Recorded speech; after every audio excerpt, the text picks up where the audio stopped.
Hello दोस्तों, नमस्कार। स्वागत है आपका स्पर्धा the education world YouTube channel पर। दोस्तों, आज हम पाश्चात्य काव्यशास्त्रीय लेखक और उनकी रचनाओं के भाग 3 पर चर्चा करेंगे। चलिए दोस्तों, शुरू करते हैं। ईवर आर्मस्ट्रॉन्ग रिचर्ड्स। इन्हें अंग्रेजी साहित्य में प्रथम और व्यापक और व्यवस्थित सौंदर्य शास्त्र के निर्माण का श्रेय दिया जाता है। इन्होंने सौंदर्य को वस्तुनिष्ठ न मानकर पाठक या दर्शक पर पड़ने वाले प्रभाव के रूप में देखने का आग्रह किया है। अर्थात सौंदर्य की स्थिति किसी वस्तु में नहीं बल्कि पाठक या दर्शक के मन में पड़ने वाले प्रभाव से होती है।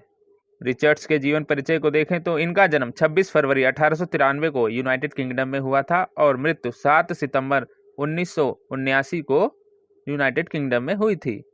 इनकी प्रमुख रचनाओं में the principle of literary criticism 1924, science and poetry 1926, practical criticism 1929, the philosophy of aesthetic 1936 है। इन्होंने सी के ऑगडेन तथा जेम्स वुड के साथ मिलकर द फाउंडेशन ऑफ एस्थेटिक 1922 का सह संपादन किया और द मीनिंग ऑफ मीनिंग 1923 का भी सी के ऑगडेन के साथ मिलकर सह संपादन किया। इन्होंने दो प्रमुख सिद्धांत दिए थे, पहला मूल्य सिद्धांत और दूसरा संप्रेषण सिद्धांत। इनका मानना है कि आलोचना मनोविज्ञान की एक शाखा है। इनके द्वारा दिए गए मूल्य सिद्धांत को देखें तो इनके अनुसार मूल्य सिद्धांत कोई भी वस्तु जो इच्छा को संतुष्ट करे मूल्यवान है, या विभिन्न जटिल रूपों में भावना और इच्छा की संतुष्टि की क्षमता ही मूल्य है। दूसरा संप्रेषण सिद्धांत। इसके अंतर्गत उन्होंने कहा है, संप्रेषण का अर्थ न तो अनुभूति का यथावत अंतरण है और न दो व्यक्तियों के बीच अनुभूति का तादात्म्य, बल्कि कुछ अवस्थाओं में विभिन्न मनों की अनुभूतियों की अत्यंत समानता ही संप्रेषण है।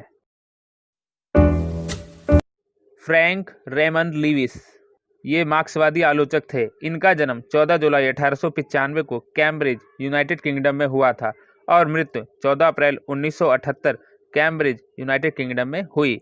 इनकी प्रमुख रचनाओं को देखें तो new bearings in English poetry 1932, revolution traditional and development in English poetry 1936, the great tradition 1948, the common pursuit 1952, Anna Karenina and the other essays 1967, Dickens the novelist 1970 प्रमुख हैं। जॉर्ज लुकाच भी एक मार्क्सवादी आलोचक हैं। इनका जन्म 1885 ईस्वी को हंगरी में और मृत्यु 1971 ईस्वी को हंगरी में हुई। इनकी प्रमुख रचनाएं को देखें तो the meaning of contemporary realism, study in European realism और द हिस्टोरिक आदि प्रमुख हैं। जैक देरिदा को विखंडनवाद का जनक माना जाता है। इनका जन्म 15 जुलाई 1930 को अल्जीरिया और मृत्यु 9 अक्टूबर 2004 को पेरिस में फ्रांस में हुई थी।